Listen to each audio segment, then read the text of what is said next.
بسم اللہ الرحمن الرحیم۔ السلام علیکم ورحمۃ اللہ وبرکاتہ۔ الحمدللہ رب العالمین والصلاة والسلام علی خیر خلقہ محمد وعلی آلہ وصحبہ اجمعین ومن تبعہم بإحسان الی یوم الدین، اما بعد۔ اعوذ باللہ من الشیطان الرجیم، بسم اللہ الرحمن الرحیم۔ شہر رمضان الذی انزل فیہ القرآن هدى للناس وبينات من الهدى والفرقان رب اشرح لي صدري ويسر لي امري واحلل عقدة من لساني يفقهوا قولي۔ تمام قسم کی تعریفات و توصیفات اللہ رب العالمین کے لیے اور بے شمار درود و سلام اس کے تمام انبیاء رسول کے لیے۔ محترم سامعین، الحمدللہ رمضان المبارک کا مہینہ شروع ہو چکا ہے۔ ہم سب نے اللہ رب العالمین کے فضل و کرم سے آج پہلی تراویح ادا کی ہے۔ دراصل رمضان المبارک کے مہینے میں اور قرآن کریم میں نہایت گہرا اور مضبوط رشتہ ہے، جسے اللہ رب العالمین نے قرآن کریم میں بیان فرمایا ہے۔ اس رشتے کا تقاضا یہ ہے، اس ماہ مبارک میں قرآن کریم کو پڑھنے کا، سمجھنے کا، اس کے حقوق کی ادائیگی کا نہایت خاص اہتمام اور انتظام کیا جائے۔ اور اسی کا نتیجہ ہے کہ ہماری مساجد میں الحمدللہ تراویح کے بعد درس قرآن کا یا تفسیر قرآن کا سلسلہ جاری کیا جاتا ہے، تاکہ ہم قرآن کریم کو سمجھ سکیں اور سمجھ کر اس پر عمل کرنے کی کوشش کر سکیں، اس لیے کہ قرآن کریم اللہ رب العالمین کا پیغام، اس کا میسج ہے، جس کا بنیادی مقصد یہ ہے کہ ہم اسے سمجھیں، اس پر عمل کریں۔ اگرچہ بغیر سمجھے ہوئے بھی اس کی تلاوت کرنا بہت بڑے ثواب کا ذریعہ ہے، لیکن صرف تلاوت کر لینا کافی نہیں ہے، لہذا اسے سمجھنا بھی ضروری ہے۔ یہ اللہ رب العالمین کا بہت بڑا فضل و احسان ہے کہ اس نے ہمیں اپنے بہت سے بے شمار بندوں میں سے اس کام کے لیے منتخب کیا ہے کہ ہم اپنا قیمتی وقت نکال کر کے اللہ رب العالمین کے دین کو، اس کے کلام کو سننے کے لیے یہاں تشریف رکھتے ہیں۔ میں آج کچھ تمہیدی باتیں، اور وقت نے ساتھ دیا تو میں سورہ فاتحہ سے متعلق کچھ باتیں عرض کروں گا۔ دیکھیے، ہم اور آپ جس مجلس میں بیٹھے ہیں، سب سے پہلے تو ہمیں اس بات کا یقین اور تصور قائم کر لینا چاہیے کہ یہ ہمارا بیٹھا رہنا بھی اسی طرح ایک عبادت ہے جس طرح تراویح کی نماز میں شرکت ایک عبادت ہے۔ آپ جانتے ہیں تراویح کی نماز سنت مؤکدہ ہے، نفل ہے، فرائض کے علاوہ ہے۔ ایسے ہی علم دین حاصل کرنے کے لیے، قرآن کریم کا فہم حاصل کرنے کے لیے، اس کو سمجھنے کے لیے بیٹھنا سنت مؤکدہ سے بڑھ کر فرض ہے۔ خود اللہ کے رسول صلی اللہ علیہ وسلم نے ارشاد فرمایا، طلب العلم فریضۃ علی کل مسلم، علم دین کا طلب کرنا ہر مسلم پر فرض ہے۔ آپ دیکھتے ہیں سنت مؤکدہ یا تراویح کے تعلق سے کہیں فرض کا لفظ استعمال نہیں ہوا۔ میں اس کی اہمیت کم نہیں کر رہا ہوں، اہمیت اس کی اپنی جگہ مسلم ہے۔ اللہ کے رسول صلی اللہ علیہ وسلم نے ارشاد فرمایا، من قام رمضان ایمانا واحتسابا غفر له ما تقدم من ذنبه، جو آدمی بھی ایمان کے ساتھ اور ثواب کی نیت کے ساتھ پورے رمضان قیام اللیل کرے گا، تراویح پڑھے گا، اس کے گزشتہ سارے گناہ معاف کر دیے جائیں گے۔ اس کی اپنی اہمیت اپنی جگہ، لیکن کہیں بھی احادیث کے ذخیرے میں تراویح کے لیے فرض کا لفظ استعمال نہیں ہوا ہے۔ لیکن جس دین کو حاصل کرنے کے لیے، سیکھنے کے لیے ہم اور آپ بیٹھے ہوئے ہیں، اس کے لیے نبی اکرم صلی اللہ علیہ وسلم نے فرض کا لفظ استعمال فرمایا ہے۔ یہ دونوں کے درمیان، دونوں اہمیت کے درمیان کا فرق ہے۔ تو جس طرح سے ہم پوری توجہ، پوری اہتمام اور پوری تیاری کے ساتھ تراویح میں حاضر ہوتے ہیں، ایسے ہی ہمیں اس علم دین کو حاصل کرنے کے لیے ان دروس میں بھی حاضر ہونا چاہیے۔ اور ان دروس میں حاضر ہونے کی اپنی فضیلتیں ہیں، چنانچہ میں چند حدیث آپ کے سامنے بیان کرتا ہوں۔ سنن ابی داؤد کی روایت ہے، عن ابی ہریرہ رضی اللہ تعالی عنہ قال قال رسول اللہ صلی اللہ علیہ وسلم مجتمع قوم فی بیت من بیوت اللہ تعالی یتلون کتاب اللہ ویتدارسونہ بینہم کوئی بھی قوم جو اللہ کے گھروں میں سے کسی بھی گھر میں بیٹھ کر اللہ رب العالمین کے کلام کی تلاوت کرے اور اللہ رب العالمین کے کلام کو پڑھے، اسے سمجھے، اس سے سیکھے، الا نزلت علیہم السکینہ وغشیتہم الرحمہ وحفتہم الملائکہ وذکرہم اللہ فی من عندہ، مگر ایسے لوگوں کو 4 قسم کی اہم فضیلتیں حاصل ہوتی ہیں۔ جو کوئی بھی اللہ کے گھروں میں سے کسی بھی گھر میں کتاب اللہ کو سننے، سمجھنے، تلاوت کرنے کے لیے جمع ہو، اسے 4 فضیلتیں حاصل ہوتی ہیں۔ اللہ کے رسول صلی اللہ علیہ وسلم ارشاد فرماتے ہیں الا نزلت علیہم السکینہ، ایسے لوگوں پر سکون اور اطمینان نازل ہوتا ہے۔ اللہ رب العالمین کی طرف سے خاص کیفیت نازل ہوتی ہے، خاص رحمت نازل ہوتی ہے، جس کی وجہ سے انسان کے دلوں میں، انسان کی زندگیوں میں سکون اور عافیت حاصل ہوتا ہے۔ وغشیتہم الرحمہ، اور اللہ رب العالمین کی رحمت اس پر صرف نازل نہیں ہوتی بلکہ اس کو مکمل طریقے سے ڈھانپ لیتی ہے۔ وحفتہم الملائکہ، اور رحمت کے فرشتے ایسے لوگوں کو گھیر لیتے ہیں۔ وذکرہم فیما عندہم، اور اللہ رب العالمین ایسے لوگوں کا تذکرہ ان لوگوں سے کرتا ہے جو اس کے پاس ہے، یعنی فرشتوں کی محفل میں اللہ رب العالمین ایسے لوگوں کا تذکرہ کرتا ہے۔ حدیث کی روشنی میں ہمیں اس بات کا یقین کامل رکھنا چاہیے کہ فرشتے ہماری مجلس کو گھیرے ہوئے ہیں، ہم پر سکون نازل ہو رہی ہے، رحمت ہم پر نازل ہو رہی ہے، اور اللہ رب العالمین فرشتوں کی محفل میں ہمارا تذکرہ کر رہا ہے کہ فلاں فلاں بندے فلاں مجلس میں بیٹھ کر کے میرے کلام کو سننے اور سمجھنے اور عمل کرنے کے لیے سے یہاں جمع ہوئے ہیں۔ اسی لیے اللہ رب العالمین نے اسی بات کو سورہ بقرہ میں بھی ارشاد فرمایا فاذکرونی اذکرکم واشکرونی ولا تکفرون، تم میرا ذکر کرو، تم مجھے یاد کرو، میں تمہیں یاد کروں گا۔ کتاب اللہ کو سننا، سمجھنا، اس کا فہم حاصل کرنا اللہ رب العالمین کا اہم ذکر ہے۔ فرمایا فاذکرونی اذکرکم، مجھے یاد کرو، میں تمہیں یاد کروں گا۔ اور ظاہر سی بات ہے اللہ رب العالمین جب ہمیں یاد کرنے لگے، فرشتوں کی محفل میں ہمیں یاد کرنے لگے، تو کتنا ہم سے خوش ہوگا، کتنی ہم سے محبت کرے گا، کتنی رحمتیں اور برکتیں ہم پر نازل کرے گا، کتنی مصیبتوں پریشانیوں کو ہم سے دور کر دے گا، یہ ہمارے تصور سے بالا تر ہے۔ جو اپنی زندگی میں سکون اور اطمینان اور عافیت چاہتا ہے اور پریشانیوں سے بچنا چاہتا ہے، اسے ایسی مجلسوں کو ڈھونڈنا، اس میں شریک ہونا چاہیے۔ اسی طرح دوسری روایت جو صحیح بخاری وغیرہ میں بھی ہے، عن ابی ہریرہ رضی اللہ تعالی عنہ قال قال رسول اللہ صلی اللہ علیہ وسلم ان للہ ملائکۃ یطوفون فی الطرق یلتمسون اہل الذکر، اللہ رب العالمین کے بہت سے فرشتے صرف اس کام کے لیے متعین کیے گئے ہیں کہ وہ راستوں میں چلتے رہتے ہیں، ڈھونڈتے رہتے ہیں، کوئی کام نہیں ان کا، وہ اللہ رب العالمین کے ذکر کی مجلسوں کو ڈھونڈتے اور تلاش کرتے رہتے ہیں۔ فَإِذَا وَجَدُوا قَوْمًا يَذْكُرُونَ اللَّهَ تَنَادَوْا، جب وہ کسی قوم کو، کسی جماعت کو اللہ کا ذکر کرتے ہوئے پاتے ہیں تو آپس میں ایک دوسرے کو پکارتے ہیں کہ جس کی تمہیں تلاش تھی وہ یہاں ہے، آؤ تم لوگ۔ تنادوا، آپس میں دوسرے کو آواز دیتے ہیں، پکارتے ہیں۔ هَلُمُّ إِلَىٰ حَاجَتِكُمْ، اپنی ضرورت کے لیے آؤ، اس ضرورت کے لیے تم ٹہل رہے تھے، گھوم رہے تھے، وہ ضرورت تمہیں یہاں ملنے ہی پوری ہو رہی ہے، آؤ یہاں۔ وَيُحَفُّونَهُمْ بِأَجْنِحَتِهِمْ إِلَى السَّمَاءِ الدُّنْيَا، چنانچہ وہ فرشتے ایسی مجلسوں کو آسمان دنیا تک گھیر لیتے ہیں۔ یہ حدیث صحیح بخاری کی، ہم اور آپ جس مجلس میں بیٹھے ہوئے ہیں، رسول اللہ صلی اللہ علیہ وسلم کے فرمان کی روشنی میں ہماری مجلس کو ایسے مخصوص قسم کے فرشتے آسمانی دنیا تک اپنے پروں سے گھیرے ہوئے ہیں۔ یہ ہماری اللہ رب العالمین کے ہاں حیثیت اور وقار ہے کہ اللہ رب العالمین اس خاص مقصد کے لیے فرشتوں کو متعین فرمایا ہے۔ چنانچہ قال فیسألہم ربہم، پھر اس کے بعد میں وہ فرشتے اللہ رب العالمین کے پاس لوٹ کر کے جب جاتے ہیں تو اللہ رب العالمین ان سے پوچھتا ہے، وَهُوَ أَعْلَمُ مِنْهُمْ، حالانکہ وہ ان سے زیادہ جاننے والا ہے، لیکن پھر بھی اس پوچھتا ہے مَا يَقُولُ عِبَادِي، جس مجلس میں آپ لوگ بیٹھے ہوئے تھے، لوگ میرا ذکر کر رہے تھے، میری عبادت کر رہے تھے، قرآن کریم کو پڑھ رہے تھے، قرآن کریم کو سمجھ رہے تھے، ان ذکر کی مجلسوں میں بیٹھے ہوئے میرے بندے کیا کہہ رہے تھے؟ مَا يَقُولُ عِبَادِي قَالُوا يَقُولُونَ، فرشتے کہتے ہیں الہ العالمین، تیرے بندے یسبحونک ویکبرونک ویحمدونک ویمجدونک، تیرے فرشتے تیری تسبیح کر رہے تھے، تیری تکبیر کر رہے تھے، تیری حمد و ثنا بیان کر رہے تھے۔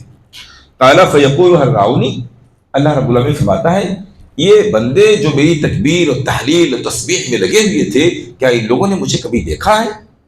ان لوگوں نے مجھے دیکھا ہے؟ قال فیقولون لا واللہ ما رعوک، فرشتے کہتے ہیں نہیں الہ العالمین تجھے کبھی نہیں دیکھا ان لوگوں نے۔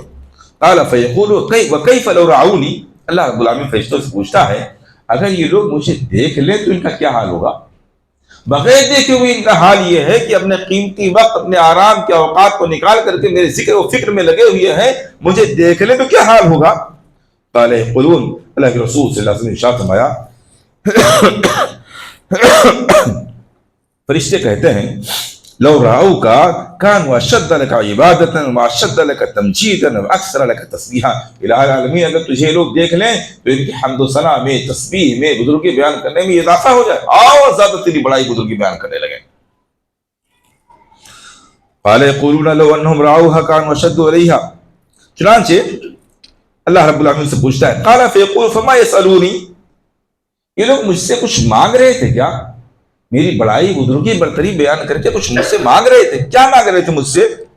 قال يسألونك الجنہ، فرشتے کہتے ہیں الہ العالمین تجھ سے لوگ جنت کا سوال کرتے ہیں، یہ جنت کی طلب میں بیٹھے ہوئے ہیں، جنت چاہتے ہیں تجھ سے۔ قال يقول وهل رأوها، اللہ رب العالمین فرشتوں سے پوچھتا ہے کیا ان لوگوں نے جنت دیکھی ہے؟ قال يقول لا والله يا رب ما رأوها، فرشتے کہتے ہیں یا العالمین لوگوں نے جنت نہیں دیکھی ہے۔ قال يقول فكيف لو انهم رأوها، اللہ رب العالمین پوچھتا ہے کہ یہ لوگ جنت دیکھ لیں تو ان کا کیا حال ہوگا؟ بغیر جنت دیکھے ہوئے ان کا حال یہ ہے کہ میری بڑائی بزرگی میں اس لیے لگے ہوئے ہیں تاکہ ان کو جنت حاصل ہو جائے، بغیر دیکھے ہوئے اگر یہ جنت دیکھ لیں تو ان کا کیا حال ہوگا؟ قال يقولون لو انهم رأوها كانوا اشد عليه حرصا واشد لها طلبا واعظم منها رغبا، الہ العالمین اگر یہ دیکھ لیں تو ان کی طلب، ان کی خواہش، ان کی چاہت اور زیادہ بڑھ جائے۔ قال فمما يتعوذون، اللہ رب العالمین پوچھتا ہے یہ لوگ کس چیز سے پناہ طلب کر رہے ہیں، کس چیز سے بچنا چاہتے ہیں؟ قال يقولون من النار، فرشتے کہتے ہیں الہ العالمین یہ لوگ جہنم سے بچنا چاہتے ہیں، جہنم سے پناہ طلب کر رہے ہیں۔ قال يقول وهل رأوها، اللہ رب العالمین پوچھتا ہے کیا ان لوگوں نے جہنم کو دیکھا ہے؟ قال يقولون لا والله ما رأوها، فرشتے کہتے ہیں الہ العالمین نہیں ان لوگوں نے جہنم کو نہیں دیکھا ہے، جہنم کو دیکھے بغیر میرے نبی اکرم صلی اللہ علیہ وسلم نے جو اوصاف، جو صفات، جو عذاب اس کا بیان کیا اس کی وجہ سے ڈر کر کے اس سے پناہ طلب کر رہے ہیں، دیکھا نہیں ہے۔ قال يقول فكيف لو رأوها، اللہ رب العالمین پوچھتا ہے اگر یہ لوگ جہنم کو دیکھ لیں تو ان کا کیا حال ہوگا؟ قال يقولون لو رأوها كانوا اشد منها فرارا واشد لها مخافة، الہ العالمین اگر لوگ جہنم کو دیکھ لیں جتنا ڈرتے ہیں اس سے زیادہ ڈرنے لگے، جتنا بچنا اور بھاگنا چاہتے ہیں اس سے زیادہ بچنے اور بھاگنے کی کوشش کرنے لگے۔ یہ فرشتوں کے درمیان اور اللہ رب العالمین کے درمیان سوال و جواب ہوتا ہے۔ اب اس کے بعد جو ان مجلسوں میں بیٹھنے کی فضیلت ہے اس کا میں ذکر کر رہا ہوں اسی حدیث کی روشنی میں۔ قال، اللہ رب العالمین فرشتوں سے سوال و جواب کرنے کے بعد کہتا ہے فَأُشْهِدُكُمْ أَنِّي قَدْ غَفَرْتُ لَهُمْ، اے فرشتوں میں تمہیں گواہ بنا کے کہہ رہا ہوں کہ ایسی مجلسوں میں بیٹھے ہوئے تمام لوگوں کی میں نے مغفرت کر دی۔ یہ جو اللہ کا ذکر کر رہے تھے اگر اخلاص کے ساتھ واقعی اللہ کے ذکر میں لگے ہوئے ہیں، جنت کی طلب میں لگے ہوئے ہیں، جہنم سے بچنا چاہتے ہیں، ان کے پاس توحید پایا جا رہا ہے، میرے احکام پر عمل کرنے کا جذبہ رکھتے ہیں، میں تم لوگوں کو گواہ بنا کے کہتا ہوں قد غفرت لہم، ایسے سارے لوگوں کی گناہوں کو ہم نے معاف کر دیا ہے۔ قال یقول ملک من الملائکہ، اللہ کے رسول صلی اللہ علیہ وسلم فرمایا کہ جب فرشتے اس بات کو سنتے ہیں تو ان فرشتوں میں سے ایک فرشتہ کہتا ہے فیہم فلان لیس منہم انما جاء لحاجہ، الہ العالمین تو نے تو سارے لوگوں کی بخشش کا اعلان کر دیا، حالانکہ اس مجلس میں فلاں فلاں ایسے لوگ بھی بیٹھے ہوئے ہیں جو ان لوگوں میں سے نہیں ہیں، وہ ذکر کرنے کے لیے نہیں آئے ہوئے تھے، انما جاؤ لحاجہ، وہ اپنی کسی ضرورت کے لیے یہاں بیٹھے ہوئے ہیں، وہ ذکر و شکر کے لیے نہیں بیٹھے ہوئے، اپنی کسی ضرورت کے لیے وہاں مجلس میں بیٹھے ہوئے ہیں۔ قال هم الجلساء لا يشقى بهم جليسهم، اللہ رب العالمین فرماتا ہے کہ یہ ایسے لوگ ہیں، ایسے لوگوں کی محفل اور مجلس ہے کہ اس مجلس کے اندر جو بھی بیٹھ گیا اسے محروم نہیں کیا جائے گا، اگرچہ وہ کسی دنیاوی غرض کے لیے بیٹھا ہوا ہے۔ اتنی مبارک مجلس ہے یہ، اللہ کے دین کو سیکھنے کی ذکر کی مجلس اتنی مبارک ہے کہ اگر کوئی آدمی اپنی کسی ذاتی غرض اور ضرورت کے لیے بھی اس مجلس میں صرف شریک ہو گیا، نیتوں میں اخلاص نہیں ہے، مقصد کچھ اور پایا جا رہا ہے، ایسی مبارک مجلس میں بیٹھ بھی گیا ہے تو اللہ رب العالمین فرماتا ہے لا یشقا، اب اسے بھی محروم نہیں کیا جائے گا، ہم نے مغفرت کا جو پروانہ دیا ہے، جو اعلان سنایا ہے، وہ اس کے لیے بھی عام ہے، وہ اسے بھی معاف کرتا ہوں۔ یہ ایسی مجلس ہے جس میں ہم اور آپ شریک ہو رہے ہیں۔ اسی طرح اللہ کے رسول صلی اللہ علیہ وسلم کے سلسلے میں حدیث کثیر بن قیس رضی اللہ تعالیٰ کی روایت ہے، وہ کہتے ہیں کنت فی مسجد دمشق، کہتے ہیں میں دمشق شام کی مسجد کے اندر بیٹھا ہوا تھا، فاتاه رجل فقال یا ابا عبد اللہ انی اتیتک من المدینہ مدینہ رسول اللہ صلی اللہ علیہ وسلم، ایک آدمی آیا اور انہوں نے کہا اے ابو عبداللہ، اے ابو دردہ، یا ابو دردہ، اے ابو دردہ، میں آپ کے پاس نبی اکرم صلی اللہ علیہ وسلم کے شہر مدینہ منورہ سے آپ کے پاس آیا ہوا ہوں۔ دمشق اور مدینہ منورہ کے درمیان تقریباً 13، اس شخص نے آ کر کے کہا اے ابو ذر رضی اللہ تعالیٰ عنہ، میں مدینہ منورہ سے آپ کے پاس آیا ہوا ہوں، بلغنی انک تحدث به عن النبی صلی اللہ علیہ وسلم، ایک حدیث سننے کے لیے آیا ہوا ہوں، ایک حدیث آپ سے سننا چاہتا ہوں، مجھے معلوم ہوا ہے کہ آپ اللہ کے رسول صلی اللہ علیہ وسلم کے حوالے سے بیان فرما رہے ہیں۔ یہ حدیثیں جو ہم تک پہنچی ہیں اس کو حاصل کرنے اور اس کو سننے کے لیے صحابہ اور تابعین اور محدثین اس قدر محنت کی ہے۔ ایک حدیث سننے کے لیے اس زمانے میں 1300 کلومیٹر سے زیادہ کا سفر کیا گیا ہے، اور صرف ایک حدیث سننے کے لیے۔ آج کا ہوائی جہاز کا ریل گاڑی کا سفر نہیں تھا۔ چنانچہ پوچھتے ہیں قال فما جاء بک تجارہ، اے فلان کہیں تجارت کرنے تو نہیں آئے ہو؟ مدینہ سے شام دمشق میں تجارت کرنے تو نہیں آئے ہو؟ کہ تجارت کرنے دمشق آئے ہیں، چلو ایک حدیث بھی سن لیتے ہیں، تجارت کرنے تو نہیں آئے ہو؟ قال اللہ، اس نے کہا نہیں تجارت کرنے نہیں آیا ہوں۔ قال ولا جاء بک غیرہ، اور کسی دوسرے مقصد سے تو نہیں آئے ہو؟ قال اللہ، اس نے کہا نہیں، اگر کوئی دوسرا مقصد نہیں، صرف رسول اللہ صلی اللہ علیہ وسلم کی ایک حدیث سننے کے لیے تم نے مشقت اٹھائی ہے، اتنا لمبا سفر کیا ہے، میں آپ لوگوں سے بیان کر رہا ہوں۔ ہم سب نے تھوڑی دور کا ہی صحیح سفر کیا ہے، تھوڑی دور چل کے آئے ہیں، گھر بار چھوڑا ہے، ضروریات چھوڑی ہے، مصروفیات چھوڑی ہے، تھکے ہارے ہوئے، گھٹے کی تراویح پڑھی ہے، مگر اللہ کے دین کے لیے بیٹھے ہوئے ہیں۔ ایسے لوگوں کی فضیلت سے متعلق حدیث ہے۔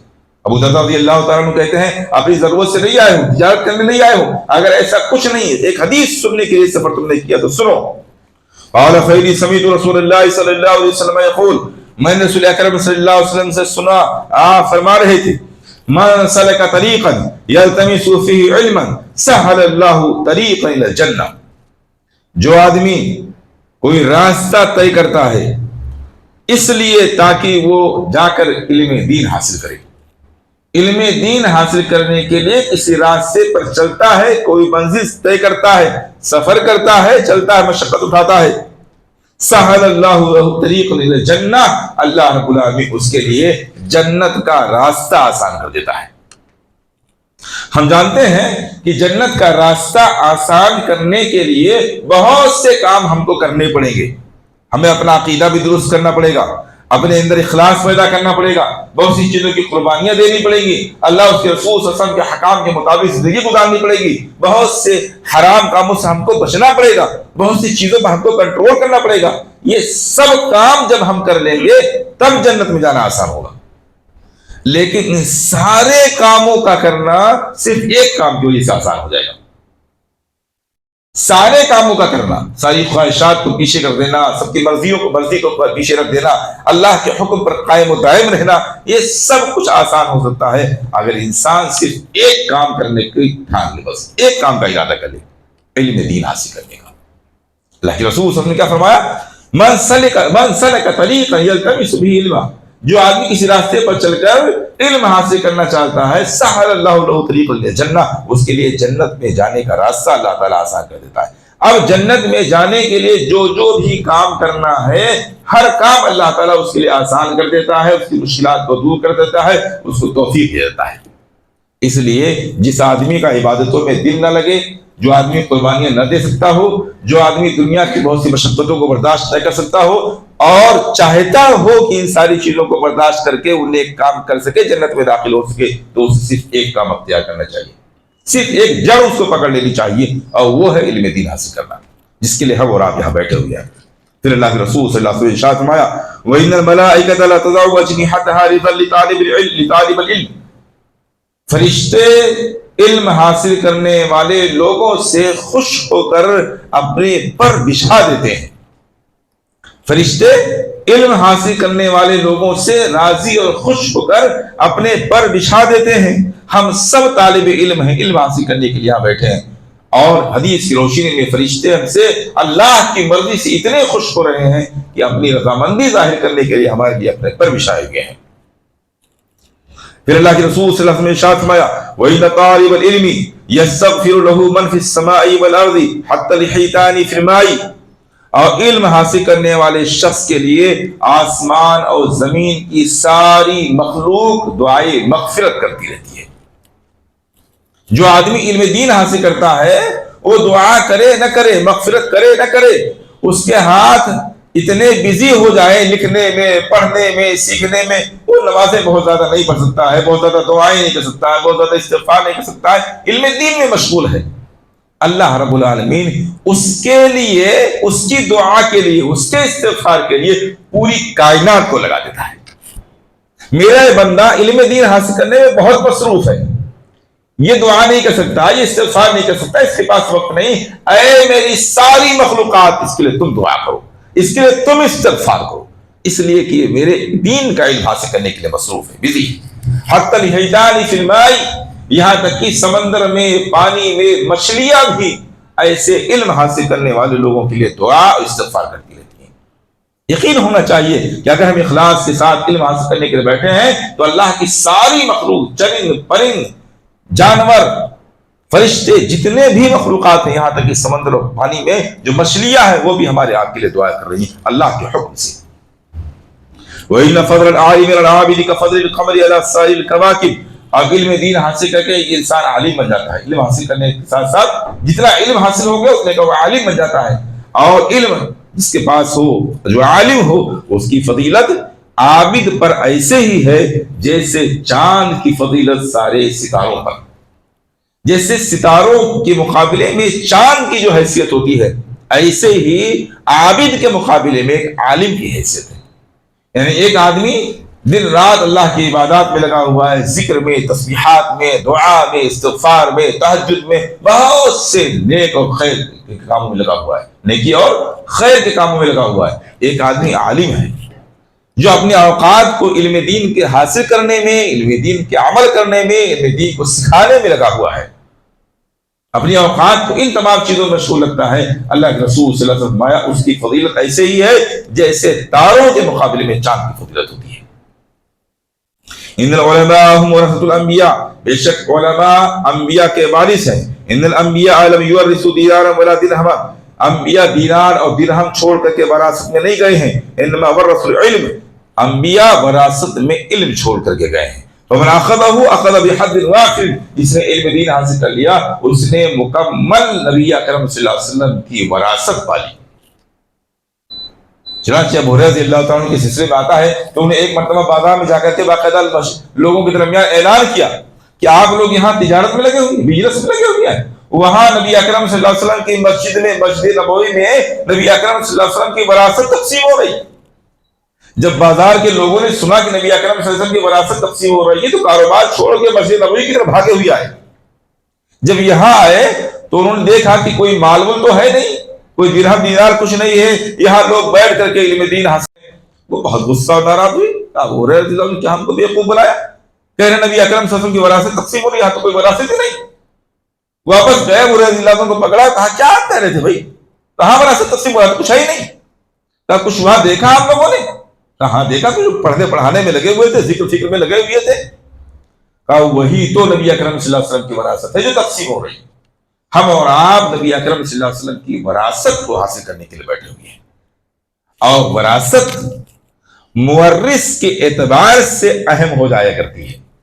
آپ دیکھتے ہوں گے بعض دفعہ اگر کسی بڑی شخصیت کے استعمال میں کوئی چیز آ جائے اور اس کی نیلامی ہونے لگے تو اس کے استعمال کر لینے کی وجہ سے، اس کی طرف منسوب ہو جانے کی وجہ سے اس چیز کی اہمیت بڑھ جاتی ہے۔ ایسے ہی وراثت کا معاملہ ہے۔ نبی اکرم صلی اللہ علیہ وسلم کی وراثت دوسرے اور لوگوں کی وراثت کے مقابلے میں اس لیے بھی بہت اہم ہے کہ وہ نبی اکرم صلی اللہ علیہ وسلم کی وراثت ہے. مورث کون ہے, وراثت کس کی ہے, اس کی وجہ سے بھی اس کی حیثیت بڑھ جاتی ہے. بہرحال ہم لوگ یہاں صرف درس سننے کے لیے نہیں بیٹھے ہوئے ہیں, ہمارا بیٹھا رہنا مستقل عبادت ہے, مستقل عبادت ہے. ہم اس کی جو فضیلتیں ہیں میں نے آپ کے سامنے ذکر کی ہیں. اس لیے میں سمجھتا ہوں کہ فضیلتوں کے بعد میں ہم پورے رمضان اس موقع کو غنیمت سمجھتے ہوئے ان دروس میں ایسے ہی حاضر ہوں گے جسے تراویح میں اور دوسری عبادات میں دلچسپی کے ساتھ حاضر ہوتے ہیں. دوسری بات, جیسا کہ میں نے ذکر کیا, قرآن کریم کا رمضان کا بڑا گہرا تعلق ہے, اور یہ قرآن کریم اللہ رب العالمین کی رسی ہے. جیسے کوئی آدمی اوپر چڑھنا چاہتا ہے اور اسے رسی پکڑا دی جائے کہ میں رسی مضبوطی کے ساتھ پکڑ لو, تمہیں اوپر کی طرف کھینچ لیں گے, ایسے اللہ رب العالمین نے گویا ہماری طرف قرآن کو نازل کیا ہے. جو آدمی بھی اس کو مضبوطی کے ساتھ پکڑ دے اس نے گویا اللہ رب العالمین کی رسی کو مضبوطی کے ساتھ پکڑ لیا. وَاعْتَصِمُوا بِحَبْلِ اللَّهِ جَمِيعًا, سارے لوگ مل کر کے اللہ کی رسی کو, اللہ کے کلام کو مضبوطی کے ساتھ پکڑ لو. جو آدمی نجات چاہتا ہے اسے چاہیے کہ اللہ کی اس نازل کی ہوئی رسی کو پکڑے, اور نازل کی ہوئی رسی کو یعنی قرآن کو پکڑنے کا مطلب یہ ہے کہ اس کے حقوق کی ادائیگی کرے, اس کے جو حق ہیں اس کے تعلق سے جو ذمہ داریاں بنتی ہیں وہ ادا کرے. اور اس تعلق سے پہلی ذمہ داری تو یہ ہے کہ اس کی تلاوت کرے, اور دوسری ذمہ داری یہ ہے کہ قرآن کریم کو سمجھے, اور تیسری ذمہ داری یہ ہے کہ اس پر عمل کرے, اور چوتھی ذمہ داری یہ ہے کہ اس کے مطابق لوگوں کو دعوت دے. یہ چار نہایت بنیادی ذمہ داریاں ہیں. ذمہ داریاں تو اور بھی ہیں لیکن چار بنیادی ذمہ داریاں ہیں. ان چار بنیادی ذمہ داریوں میں سے ایک ذمہ داری کیا ہے, قرآن کریم کو سمجھنا بھی ہے. لہذا قرآن کریم کو سمجھنے کے لیے ہمارا یہاں حاضر ہونا وہ اللہ رب العالمین کی رسی کو مضبوطی کے ساتھ پکڑنا اور اللہ رب العالمین کی طرف نجات حاصل کرنے کا ذریعہ ہے. یہ چند باتیں تھی جو ہم نے تمہیدی طور پر آپ کے سامنے بہت اجرت کے ساتھ رکھی ہیں.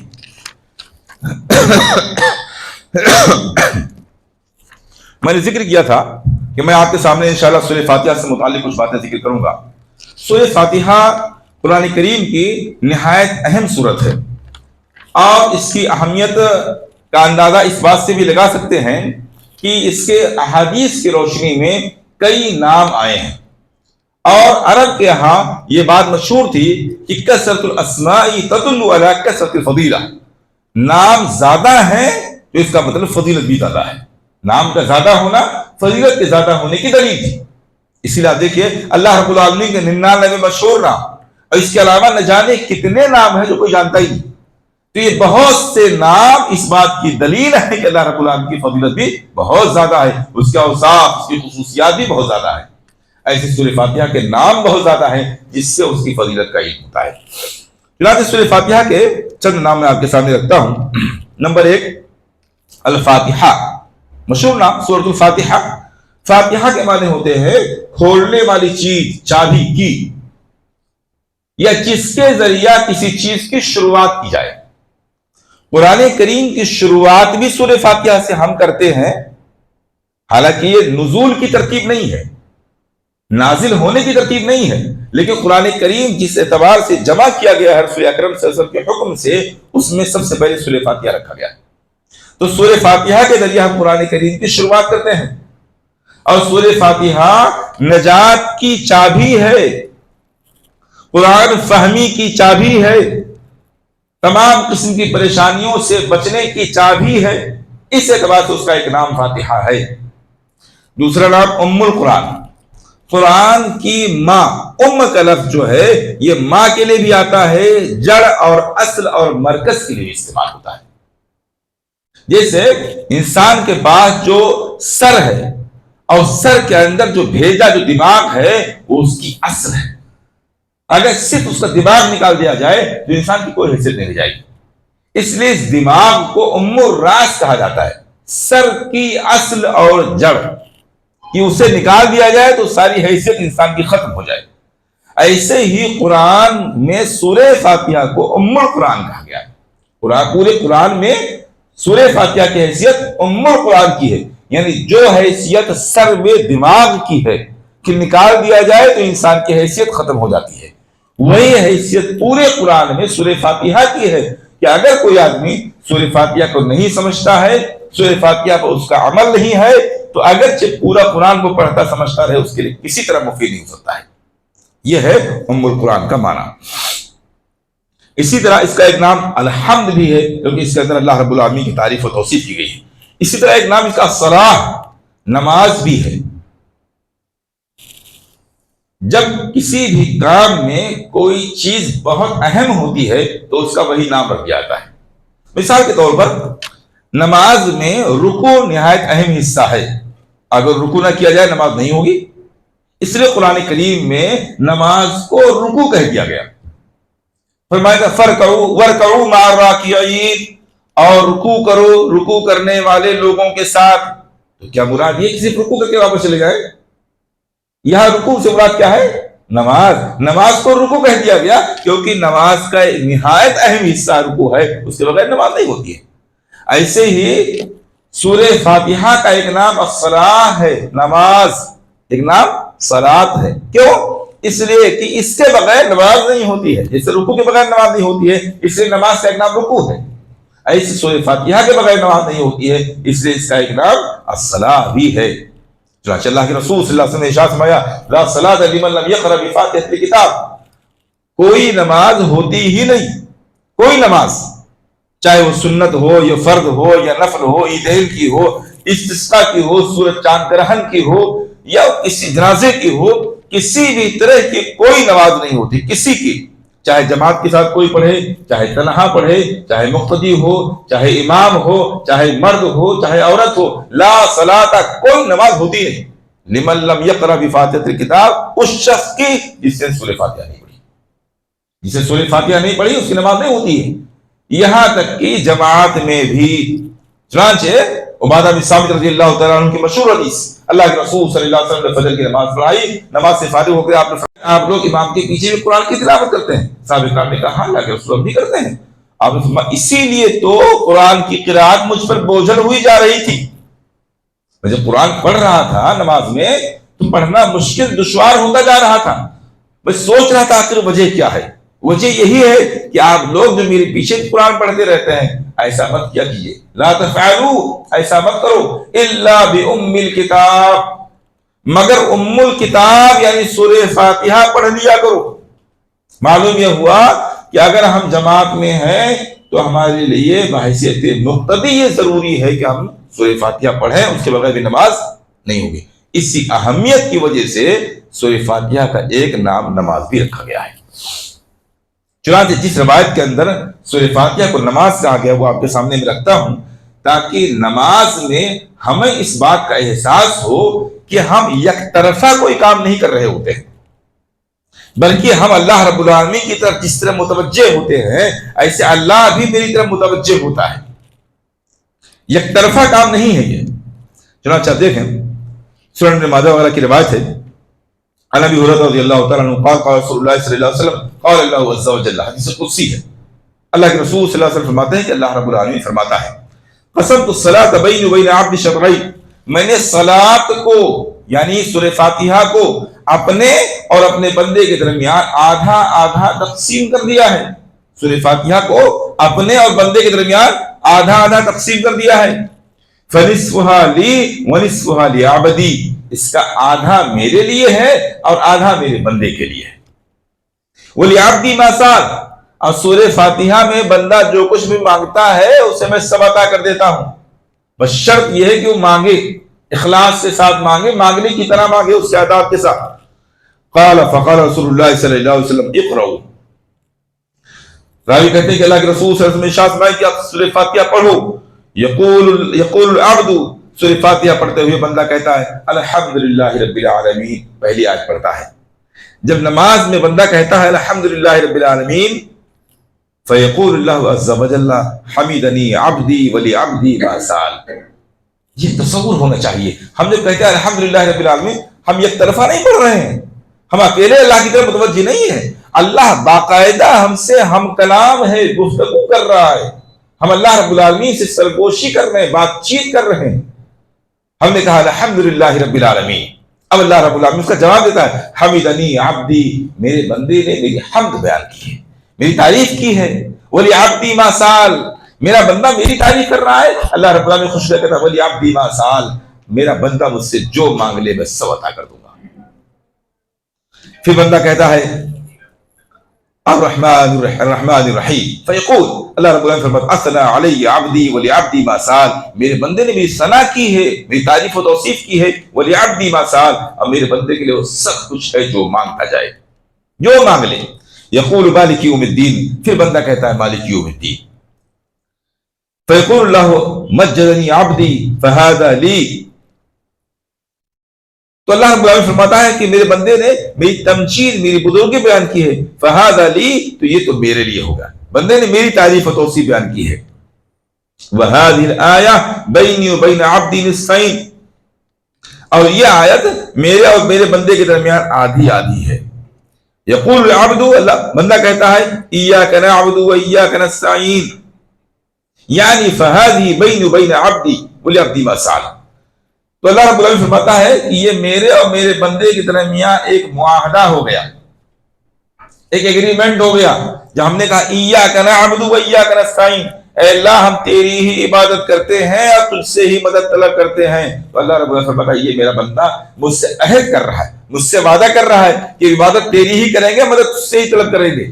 اگر بندہ اپنے وعدے پر برقرار رہا قل یا عبدی ما سال، تو اب جو کچھ بھی وہ مانگے گا میں اسے عطا کر دوں گا. وآخر السورہ لعبدی یقول العبد اهدنا الصراط المستقیم، اور سورۃ کے آخر میں بندہ کہنے لگتا ہے اهدنا الصراط المستقیم صراط الذین انعمت علیہم غیر المغضوب علیہم ولا الضالین فہذا لعبدی ولعبدی ما سال. پھر اللہ رب العالمین فرماتا ہے کہ یہ میرے بندے کے لیے ہے اور میرا بندہ جو کچھ بھی مجھ سے مانگے وہ اس کو عطا کروں گا. یہ نماز کا تصور ہونا چاہیے. ہم نماز میں یک طرفہ گفتگو نہیں کرتے ہیں، سورہ فاتحہ پڑھتے ہیں. اسی طرح سورہ فاتحہ کا ایک نام الرقیہ ہے، دم کرنا، جھاڑ پھونک کرنا، شرعی جھاڑ پھونک کرنا، الرقیہ. چنانچہ اس سلسلے میں صحیح بخاری کی مشہور روایت ہے، ابو سعید خدری رضی اللہ تعالیٰ عنہ کہتے ہیں کہ ہم لوگ سفر میں تھے. دوران سفر ایک قبیلے کے پاس ہمارا قیام ہوا. قبیلے کے لوگوں سے ہم نے مہمان نوازی کی درخواست کی، ان لوگوں نے درخواست قبول نہیں کی، ہم کو اپنا مہمان نہیں بنایا. بہرحال ہم لوگ وہاں ٹھہر گئے. اتفاق کی بات کہ رات کو اس قبیلے کے سردار کو کسی زہریلے جانور نے کاٹ لیا یا ڈنک مار دیا. انہوں نے بہت کچھ دوا علاج کیا لیکن کامیاب نہ ہوئے. تو بھاگے ہوئے لوگ ہمارے پاس آئے اور کہا حل منکم من راقٍ، کیا تم میں سے کوئی رقیہ کرنے والا ہے، کوئی جھاڑ پھونک کرنے والا، دم کرنے والا ہے؟ ایک صاحب کھڑے ہوئے کہا ہاں میں ہوں، میں کر سکتا ہوں، لیکن یوں ہی نہیں کروں گا. تم لوگوں نے میری مہمان نوازی نہیں کی تھی، بدخلقی کا مظاہرہ کیا تھا، اس سے میں رقیہ تو کر سکتا ہوں مگر یوں ہی نہیں کروں گا، میں اس کا معاوضہ لوں گا. چنانچہ 30 بکریوں پر معاوضہ طے ہو گیا کہ چل کے رقیہ کر دیجئے، دم کر دیجئے، 30 بکریاں معاوضے ملے گی. چنانچہ ہو گئے، انہوں نے سورہ فاتحہ پڑھی، دم کر دیا اور صحیح ہو گئے. 30 بکریاں لے کر کے آئے. وہ صحابہ کرام کے پاس آئے، انہوں نے کہا دیکھیے پہلا واقعہ ایسا ہے کہ آپ نے دم کیا ہے، رقیہ کیا ہے اور آپ نے یہ قیمت لی ہے. ابھی تک یہ مسئلہ ہمارے سامنے نہیں آیا تھا، اس لیے ہم نبی اکرم صلی اللہ علیہ وسلم سے معلوم کیے بغیر اس کو استعمال نہیں کر سکتے ہیں. چنانچہ اللہ کے رسول صلی اللہ علیہ وسلم کے پاس گئے واپس ہو کر کے اور اس واقعے کو ذکر کیا. اللہ کے رسول صلی اللہ علیہ وسلم فرمایا احق ما اخذتم علیہ اجر کتاب اللہ، سب سے زیادہ مستحق چیز جس پر اس کے، اور اسی حدیث کے اندر اللہ کے رسول صلی اللہ علیہ وسلم نے پوچھا کہ کیسے تمہیں معلوم یہ ہوا کہ سورہ فاتحہ رقیہ ہے؟ معلوم یہ ہوا کہ سورہ فاتحہ کا ایک نام رقیہ ہے. تمام قسم کی جسمانی اور روحانی بیماریوں کے لیے سورہ فاتحہ مکمل دم ہے. کچھ بھی یاد نہ ہو کسی آدمی کو، صرف سورہ فاتحہ دم کر لیا کرے، مکمل دم ہے، مکمل رقیہ ہے تمام قسم کی جسمانی اور روحانی پریشانیوں کے لیے.